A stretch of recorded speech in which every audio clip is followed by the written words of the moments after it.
شروع کرتا ہوں اللہ تعالیٰ کے نام سے جو بڑا مہربان نہایت رحم والا ہے۔ حضرت ابو ہریرہ رضی اللہ تعالیٰ عنہ کہتے ہیں کہ رسول اللہ صلی اللہ علیہ وآلہ وسلم نے 3 مرتبہ فرمایا، دین سراپا خیر خواہی ہے۔ لوگوں نے پوچھا، اللہ کے رسول کس کے لیے؟ فرمایا، اللہ کے لیے، اس کی کتاب کے لیے، مسلمانوں کے آئمہ، حکمرانوں اور عام مسلمانوں کے لیے۔ وضاحت: اخلاص کے ساتھ اللہ کی عبادت کرنا اور اس کی ذات پر صحیح طور پر ایمان رکھنا، یہ اللہ کے ساتھ خیر خواہی ہے جس کا فائدہ انسان کو خود اپنی ذات کو پہنچتا ہے، ورنہ اللہ عز و جل کی خیر خواہی کون کر سکتا ہے؟ اس کا دوسرا معنی یہ بھی ہے کہ نصیحت اور خیر خواہی کا حق اللہ کے لیے ہے جو وہ اپنی مخلوق سے کرتا ہے، اور اس کی کتاب قرآن کے ساتھ خیر خواہی اس کے احکام پر عمل کرنا ہے۔ اس میں غور و فکر اور تدبر کرنا، اس کی تعلیمات کو پھیلانا، اس میں تحریف سے بچنا، اس کی تصدیق کرنے کے ساتھ اس کی تلاوت کا التزام کرنا ہے۔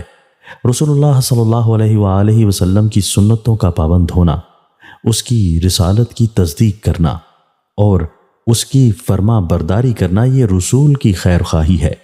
مسلمان حکمراں اور آئمہ کی خیر خواہی یہ ہے کہ حق اور خیر معصیت میں ان کی اعانت و اطاعت کی جائے، سیدھے راستے سے انحراف کرنے کی صورت میں ان کے خلاف خروج و بغاوت سے گریز کرتے ہوئے انہیں معروف کا حکم دیا جائے، سوائے اس کے کہ ان سے صریحاً کفر کا اظہار ہو، تو ایسی صورت میں ترک اعانت ضروری ہے۔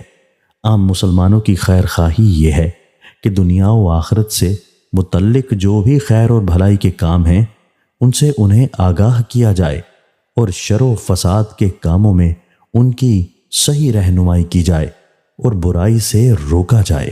حضرت جابر رضی اللہ تعالیٰ عنہ راوی ہیں کہ سرکار دو عالم صلی اللہ علیہ وآلہ وسلم نے ارشاد فرمایا، جنت کی کنجی نماز ہے اور نماز کی کنجی وضو ہے۔